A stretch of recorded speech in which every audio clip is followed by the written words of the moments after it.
a lot of our clients don't even live in the city. So, I mean, for some of the kids that are in Byron or, Stewartfield, places like that, city buses, bikes, that's not gonna do it, unless we pick them up where they can find a ride in. So what do you mean, does the Y offer something like that, or does Link, where So, you go? yeah, we sometimes go out and especially on group nights, we'll rent a van and take kids to, wherever it is that they're gonna see, or occasionally, I've got caseworkers that pick them up and take them to. We try not to do that, but sometimes if they gotta make an interview where they've gotta do something else, staff just go out, pick them up, and take them somewhere when they really gotta get there and they can't, especially when they live outside the city. So that's actually one of the current transportation modes is staff time, Yeah. essentially, or personal time. You brought up something interesting too. If they're having to carry around their whole kit every day, then that creates a problem as well. This guy had stuff spread out all over the town. So, I don't know, that complicates transportation sometimes. Do you guys have more than one workforce development in the county office that people have to come to Rochester to access that? Southeast Minnesota, there's pretty much one in every county. Okay. So there's one in Mauer. But it's still, so people in Stewartfield or Byron would still Right. have to come to Yes, Rochester Rochester. to get a lot of those services. Okay. So how do you receive those folks? I have gone to the schools, but that's going to the schools. I mean, if there's youth that have dropped out of school, it's really hard to connect with them.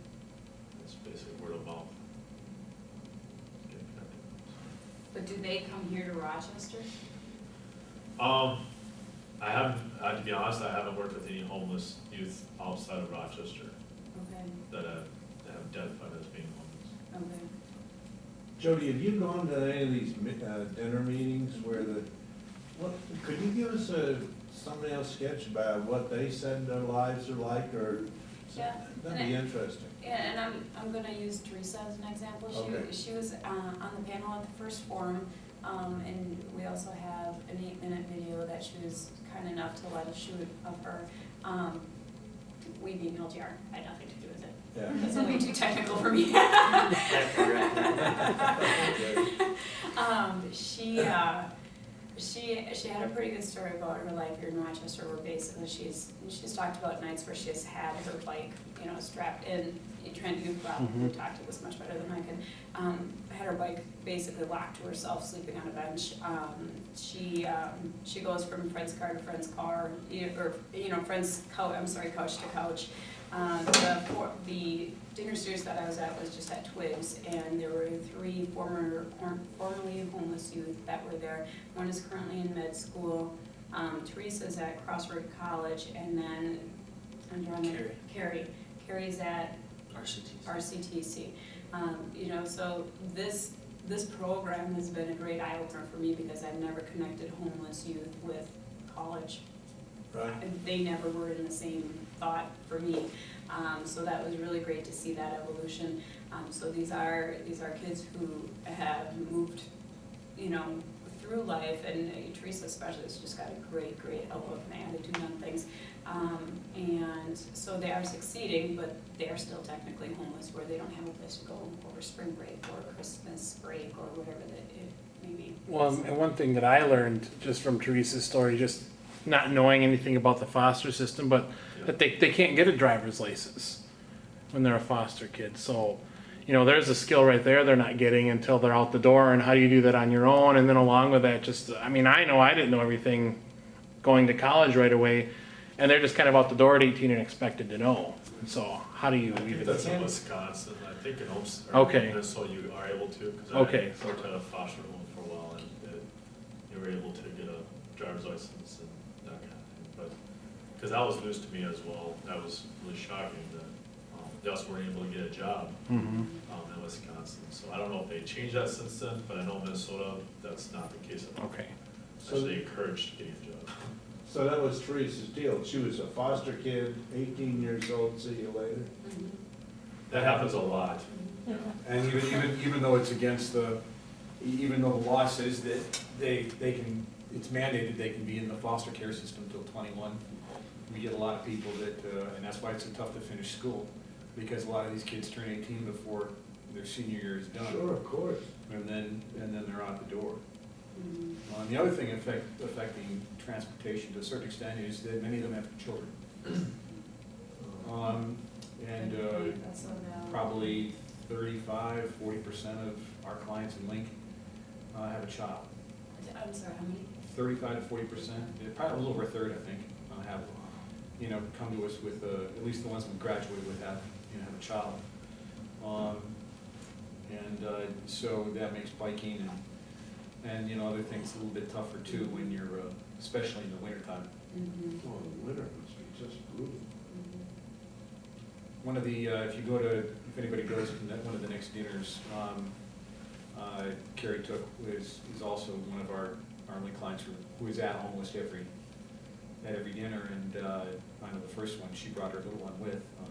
I don't know if I think we found an alternative care now, so. Did you watch? I was supposed to, but she found somebody else. Oh, So. okay. But Carrie would be a perfect person to ask, how, at the next dinner for Abe, to have her give some testimony as to the problem she has as a 19-year-old, toting, her infant around. She went through the foster care system as well. Yeah. And she actually came from Elysian. She was from a smaller town. Boy, yes, it's small. Yeah. Do those, the kids, they are kids, that have children, do they know about IHN? And the fact that if they have children, they can qualify for IHN? That's a huge problem, because I know that with the Bright Futures program, Bright Futures is a program that the Y contracts with the county for, to provide services to teenage mothers. The two things that are amazing to me are, one, is their lack of wherewithal to know it's all we can do to keep them in the system, just to take advantage of the meager assistance that's there. It's tough for them to get them to do that. And the other is to not have a second child, because their ability to have a quote-unquote normal life, it exponentially gets worse with each child, to the point if they have 3 children before they're 24 or something like that, they've got virtually no chance of getting the education and the household income they're gonna need to raise those kids right. I mean, they've got a chance at 1, they've got almost no chance with 2, and at 3, unless they marry somebody that, that's an affluence, they don't have much of a chance according to statistics. And so keeping them from having a second child is who would have thought? I'd like to go back to something that you had mentioned on the resources. I'd like to maybe expand on that a little bit from your perspectives, because, I think resources, the basics for life is, groceries and whatnot, but there's all the other resources out there too, that in something that I want to make sure that we follow through on is communicating where these zones are, and if there is a cluster of resources that come out, even if we're just listing where these companies or where these organizations are, don't have to map it out, I'll look at that later. Can you just start throwing out some other resources in Rochester that you see would be pulling homeless youth to them in some mode of Well, transportation? there's Salvation Army downtown. Channel 1, that's way out by Police Farm. Mhm. And that is really tough to get to. Yeah. It is. No, really? It's out there? Well, Those Bickies on Lake, right in that area. Yeah. Right. Oh, by Zumbro Valley then? right, that's right by There's- Summerville Valley. there's no- So really, you think about trying to haul any kind of, even if you can get a substantial amount of food, how are you gonna get that home? Right. You got a bag or 2 at most.